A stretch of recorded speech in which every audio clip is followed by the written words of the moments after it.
guys, welcome back to another episode of Natasha's Narrative. If you're new, welcome to my channel, welcome to my channel. If you've been here before, thank you guys for continuously watching my videos. Make sure to subscribe, turn on your notifications if you want to find out when my new videos are getting dropped. Like, comment, share. I'm so tired today, man. This heat, walking in this heat, I'm talking like going back and forth from work, walking 5 miles altogether. I'm so exhausted, but I'm still here to deliver content. So today what I'm going to talk about is actually, I'm just going to take little bits of what I spoke about when I did the collaborative IG live with Your Tuition Solutions. So I'm going to be just kind of picking off things that I spoke about, and mostly speaking about the process of selecting unis, but from a point of you're at the beginning. It's not like you're picking options like I talked about in the other video. It's you're thinking about, okay, where should I go? So first and foremost, something that I think you should do is definitely look at all the different types of universities. It's important to get an understanding of the stylings of different universities, of the sizing of classes. That can also make a significant difference in how you learn. And the other bits and bobs, such as how they run their seminars, the placements that you do, etc., etc. There are a lot of similarities between the different universities. So that's how I would start, number one. Number two, don't get too caught up with which universities you're going to apply to before you take your admissions test. So the reason why I say this is because, especially regarding the UCAT test, which a majority of the universities use, if you're kind of really headstrong and you're like, okay, so if I give my examples, Newcastle, Warwick Kings, and Queen Mary's, and you're just like, yeah, those are the ones I want to apply for, and you're not really thinking about other options. If your UCAT score isn't good, then you're pretty much stuffed, because what are you going to do now? Your heart is set on these universities, you're mentally prepped for these universities, and now you're not probably going to get in because your UCAT score isn't high enough. So I would say, yes, you should look at the different unis and you should have an idea of what you like, but don't narrow it down to your 4 unis until you have taken your UCAT test, because that will really give you kind of an inclination of what universities you should go to.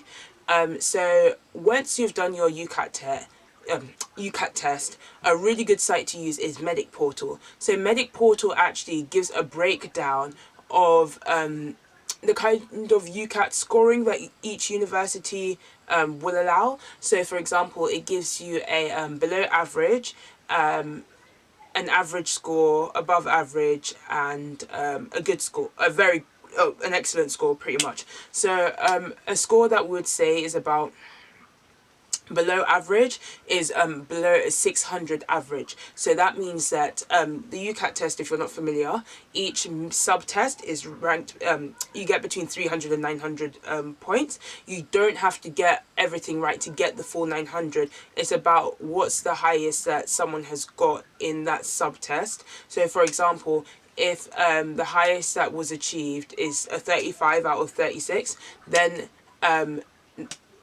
that will be the 900 guideline. So don't stress about like, oh, if I don't get the maximum, that means I won't get 900 points. There is still a possibility that you'll get 900.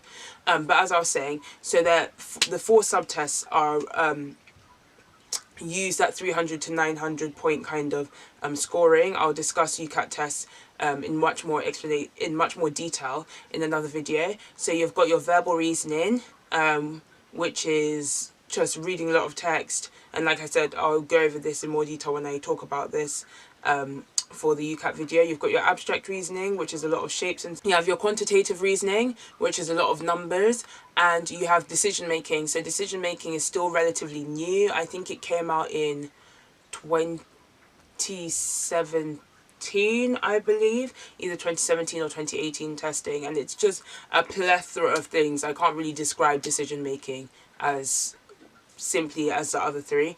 And then you also have your situational judgment, which is ranked from band 1 to band 4. Band 1 being the best, band 4 being the worst. A lot of universities will not even look at you if you have a band 4. So take the situational judgment aspect seriously. For me, I do find it to be the easiest part of the test. I normally finish that with actually quite a lot of time to spare. But don't just think it's simple, because some of the examples they give are not that simple. And I'll go over how they actually, how they credit whether it's the best answer or the worst answer, like I said in the video, in the UCAT video. But basically, don't take it for jokes. Some universities also, when they're doing their ranking, they give you double the amount of points if you get a band 1 in comparison to a band 2. So it's something that, like I said, normally for me, I don't find it that difficult. I feel like it's something that you can really easily boost your application with. So yeah, concentrate on it. So that's me talking about UCAT for now. So let's say we've got our UCAT results in. What do we do now? And we still have our, plethora of options. I would say definitely that's when you start looking at the learning styles in more detail. As I said before, it's quite difficult not being a graduate and understanding what type of learning style suits you best, because school and university are completely different. But even from your revision of A levels and as such, you should have some sort of idea as to what kind of learning techniques are best for you. If you're someone who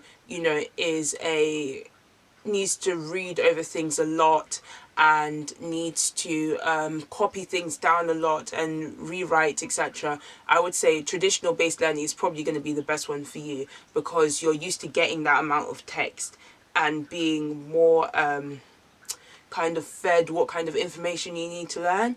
But if you're someone who, you learn more in I make like traditional based learning sound so traditional learning sounds so boring and horrible. It's not. It's really good for certain people and for certain things.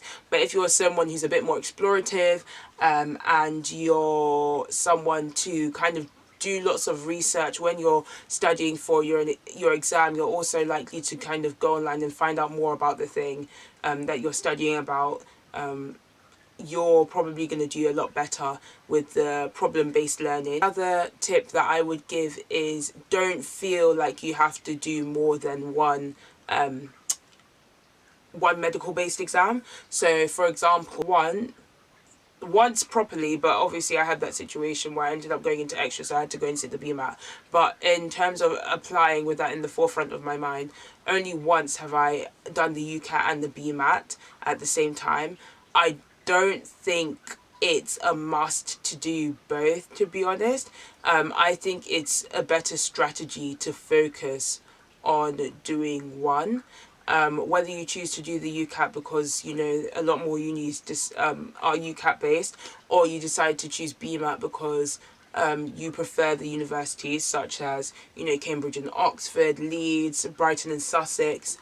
These are the sort of universities that look at BMAT applications. So whether you prefer those type of unis, I would say, like I said before, stick to one preferably. They do take a lot of preparation. The UCAT is something that's not even close to anything that you've done before in school, and whereas the BMAT, although it is similar in terms of, because of the second section, it's based on GCSE up to about AS level of maths and the sciences. So that part, yeah, you're familiar with that. But the rest of it, like having to write an essay in 30 minutes, have it well structured, have a good conclusion, etc., these are things that you need to practice. So it is quite hard to balance both. And I think a lot of people take the UCAT test because you're supposed to take it or the BMAT test, you normally take it the year of your application. So for example, the BMAT October time and the UCAT can go from July to September. So think about it this way: July, you were still in year 12, you're still studying, because after you sit your mock exams, you go straight back to school and start doing the year 13 stuff, or at least that's what I had to do. So think about, do I actually have the time to do the revision for that exam? Or is it something that I'm probably going to have to wait until September, using my summer holidays to be able to build up on that knowledge? If so, how am I going to be able to revise well for both the BMAT and the UCAT when the BMAT has to be taken in October? So I think these are things to definitely think about. Moving on to things like personal statement, etc. And again, like I said, I'll be making more in-depth videos, so don't be concerned, or if you feel like you haven't heard everything that you need to hear. Also, you can drop me a message if there's something that you want me to cover, and I'll try to make sure that I cover it in these videos. But moving on to personal statement, research your university. Each uni is pretty much looking for different types of students, like I said, and they also have different priorities as to what they think would make the best doctor, although often they do overlap. So for example, if we talk about Cambridge and Oxford, I know that they prefer your personal statement to be quite scientific based. They like if you're interested in research, so saying that you've read certain studies and how you found that fascinating. That's the type of stuff that they like to hear, because they're very research based, whereas other universities might prefer to hear things that are a bit more clinical. So you need to understand which universities that you're applying to, and I would say that if you are kind of gearing towards a more research-based or a more clinical-based universities, try to apply to ones that are within that similar, that are quite similar, so that you would have a greater chance. It's not saying that if if your thing is really sciencey, they're going to be like, oh yeah, she seems more interested in research, she doesn't want to be a doctor. No, it doesn't mean that the university will do that, but to give yourself your best chance, you need to understand the type of students that they commonly accept, and the ones that have been fortunate enough to be granted interviews. And I think a great place to see that is, I know Student Room, a lot of people actually upload their personal statements.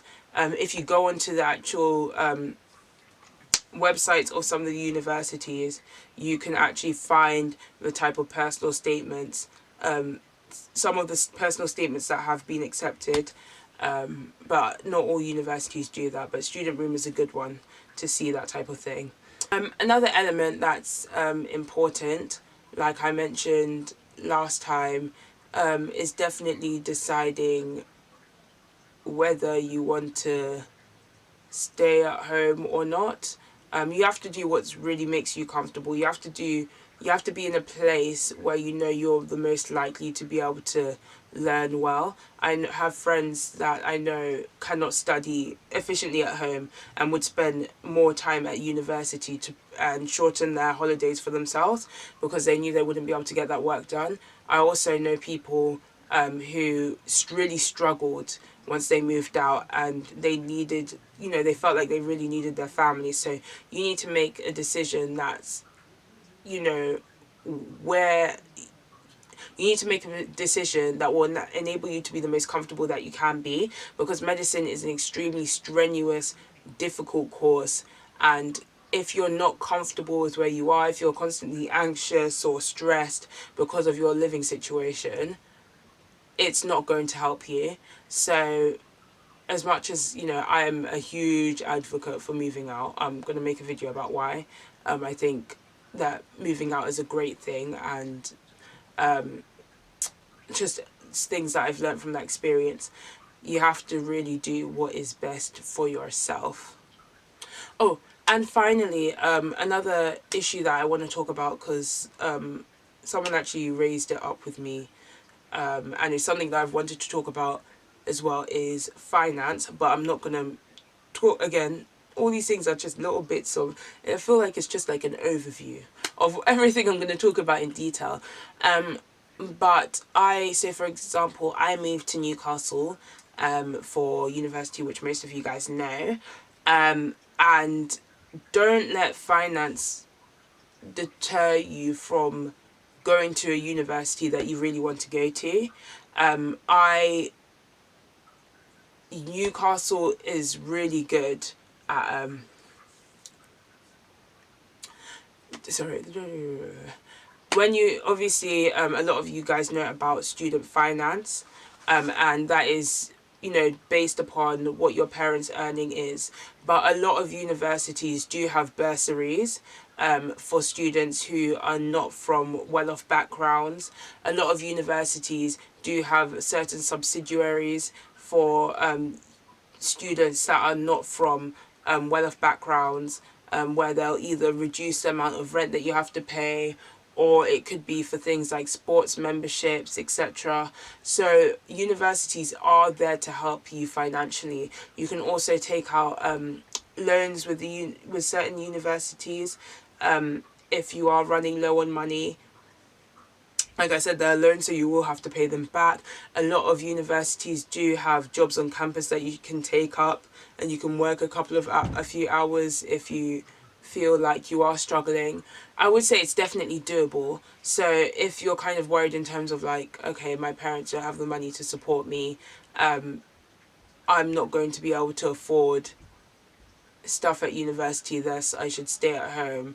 That, yeah, it's not the case. If you're smart with your money and you make sure to look at anyway, a lot of the times the universities, because of what you'll put into the student finance, they will already be alerted as to what your income situation is, so you won't even have to do that. But definitely look online and see what other type of bursaries and maybe even scholarships that you'll be eligible for.